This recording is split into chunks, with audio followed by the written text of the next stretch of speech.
Então, o que tem? Uma grande efervescência cultural, só que, é claro, não era através dos meios de comunicação, era um negócio na base mesmo, no sindicato, na fábrica que fazia coisa também. E, em geral, né, o país ele era outra coisa, essa que é a verdade, era um outro país. Foi um turbilhão só, assim. Era uma coisa atrás da outra, uma coisa atrás da outra, uma coisa atrás da outra. Fora de casa, a maioria estava fora de casa pela primeira vez, e diferente de vocês que já pegaram os pais liberais. Nós não, os pais eram bem repressivos. Então a gente só teve um pouco de liberdade de comportamento depois de sair de casa. Então, e 68 proporcionava, né? Era a época do rock, era a época dos Beatles, era a época que tinha um monte de banda. A nossa luta era mais um certo anarquismo contra a autoridade. Os anos de chumbo não significaram absolutamente que as pessoas não tenham vivido as suas adolescências e tenham tido outros prazeres na vida. Não, a gente conseguiu conciliar uma luta política com um estilo de vida que foi prazeroso. Não, se acampava, se fazia festas, não? Então, enfim, a gente não pode ter um imaginário também de que a ditadura militar foi capaz de parar o país e fazer a juventude inteira pensar do seu modo, não.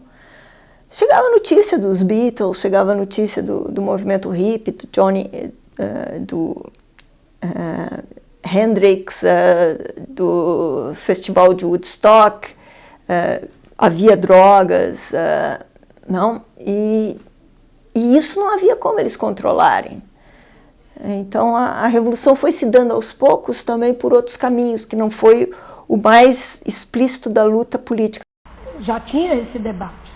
E o debate, claro, que tinha também setores que não estavam de acordo, né, que eram mais conservadores e tal, mas o debate foi oposto. E tinha-se uma noção de que uma mulher avançada era uma mulher que transasse, entendeu? Que pudesse ter uma vida mais autônoma, etc, etc. Começou a ser visto como careta você ser vivo depois dos 18. Nós éramos muito atentas ao que acontecia em termos de amor livre, de liberdades democráticas, de hippies, rock, jovem guarda, isso já desde São Paulo. Então, a revolução que estava acontecendo no mundo era uma revolução muito de costumes, ela chegava no Brasil e chegava muito através da música, não? E uma música que não era uma música, digamos, dos nacionalistas, não? A gente não pode esquecer que nesse momento o Caetano disse essa frase que é emblemática, não?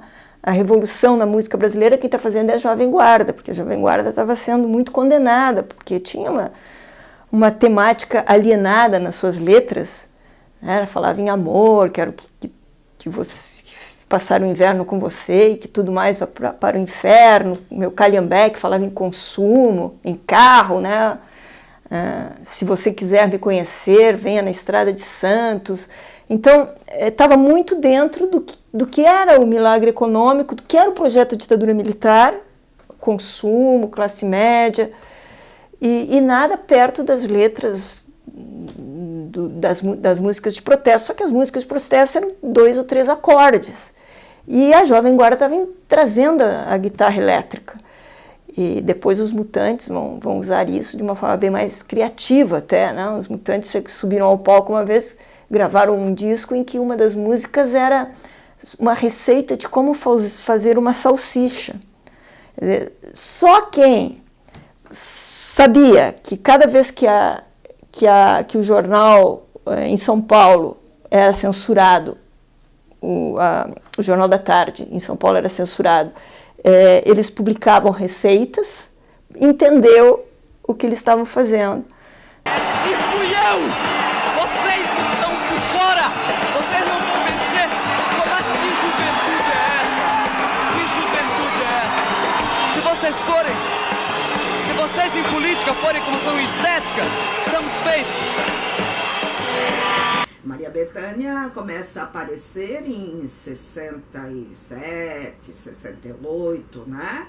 Eu já sou adolescente nessa época, né? E tinha um zum que Maria Bethânia namorava com mulheres, mas isso era uma fofoca, né? Não era nada que ela se mostrasse e fosse a nossa referência, entende? Ah, que bacana, tem uma mulher lésbica bacana, que canta bonito e que está fazendo sucesso. O 8 não permitia que nós fizéssemos parte de nenhum grupo feminista. E, inclusive, eu acho que os partidos trotskistas eram mais light. Os outros não. Os outros não permitiam. Tá? Porque puxar essas questões, a coisa que a gente fala que parece que é brincadeira, a coisa não é brincadeira. O desvio da luta principal. E de que essas questões menores, enfim, que é a sexualidade, que é a questão da mulher, tudo será resolvido após a Revolução. E eu vi até as gurias dos grupos trotskistas, né, elas eram mais livres. Porque nós só podíamos namorar também companheiros dos partidos, né? Que é assim, ó. O Rochimino dizia assim: se você é casado, se você é solteiro, não casa nem namora. Se você é casado, não tenha filho. Se você tiver filho, tem que decidir o que é prioritário. Então, nós éramos militantes, sabe? Mas a gente também tinha 20 anos. Então, aquilo era muito duro, né? As poesias eram bonitas, mas era duro. Pô, não namorar, cara, é mal, né?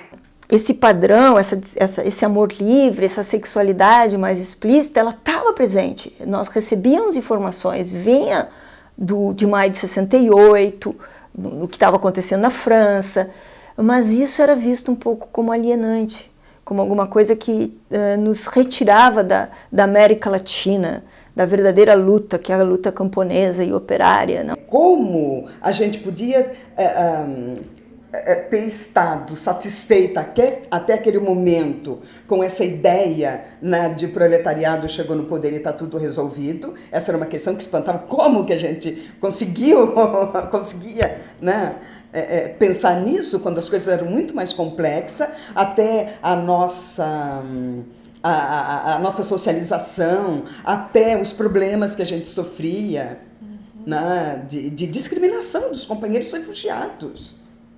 Sabe? Era uma coisa assim maluquíssima. Foi essa época, eu acho que vale a pena contar, que eu me separei do meu marido na época, né? E eu sofri um preconceito enorme.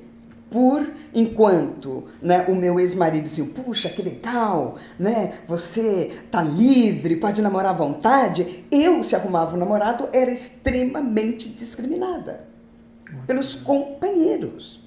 Eu usava pílula, usei todos os métodos anticoncepcionais, né? Usei pílula, usei DIU, eu usei tudo que da época se tinha acesso. Eu posso dizer, né, que nas organizações de esquerda, mesmo de oposição à ditadura, a separação, né, de gênero ela era muito clara. Porque muita gente vai dizer assim, mas a Dilma era da direção, né, de uma organização, mas eram raras as mulheres que estavam eu poderia dizer até que existia um crivo de classe, né, e de gênero também. Né? As mulheres não eram... A mesma relação desigual, ela imperava dentro das organizações. E era muito comum mulheres de militantes que não tinham uma militância, mas elas acompanhavam os maridos, elas estavam encarregadas de lavar a roupa dele, de fazer a comida para ele, de fazer café. E é uma coisa muito interessante porque essas mulheres, as que tiveram os companheiros presos ou mortos, foram presas, sofreram tortura, né? Muitas que eu conheci tiveram que sair, inclusive, do Brasil, para não serem perseguidas. Elas enfrentaram a mesma barra, se pode dizer, de todos os militantes, mas elas eram consideradas assim só as esposas. Era, sem dúvida nenhuma, era uma das questões mais discutidas pela gente, né? Muitas de nós, apesar de não ter tido esse casamento que eu terminei na Suécia, não ter sido um casamento tradicional, opressivo e desigual, vamos dizer assim, né? Mas a gente via como é que as coisas se davam e como, né, a gente ainda estava vinculada a valores muito tradicionais, né, que colocava a mulher, a sexualidade da mulher realmente muito castrada, porque apesar de que para a maioria de nós a reprodução não se colocava, porque o nosso compromisso primeiro era com a Revolução. A própria Geni, ela vai ter filho mais tarde, né? Eu vou ter filho muito mais tarde, né? Porque o nosso compromisso não era bem dos nossos companheiros. Quando as lésbicas eram mulheres junto com outras mulheres, eram nos 8 de março. Quando o delegado Riquetti invadiu o centro de São Paulo e fez aquela tremenda repressão sobre negros, gays, travestis, em novembro ele prende as lésbicas dos guetos lésbicos, ele vai em todos os guetos lésbicos, prende as lésbicas, leva para a 4ª delegacia para averiguação, lá fica extorquindo dinheiro das lésbicas que foram presas. Quem tinha dinheiro dava, saía, quem não tinha ficava, né? As putas foram as que mais sofreram, as putas e as travestis, né? Houve uma união, movimento negro, houve movimento homossexual, acho que tinham 4 ou 5 grupos, tinham 5 grupos feministas e movimento negro unificado. Sai todo mundo junto numa passeata no dia 13 de junho de 80 e as lésbicas fizeram a abertura dessa passeata, teve o ato público, depois vamos sair para a caminhada, vamos, né? A faixa que a gente estendeu, tanto na porta do municipal, no ato público ali, quanto o que vai abrindo, era pelo prazer lésbico. Nós tínhamos uma ousadia naquele momento para enfrentar a situação de opressão, tanto da ditadura, a opressão da moral, bons costumes, que hoje não se tem. É como se tivesse tudo resolvido. Não está. E nós reivindicamos, saímos com uma faixa pelo prazer lésbico. O jornal chamava Xana com Xana. Nós tínhamos um radicalismo, um discurso do prazer, do corpo, da sexualidade das mulheres, que hoje não tem.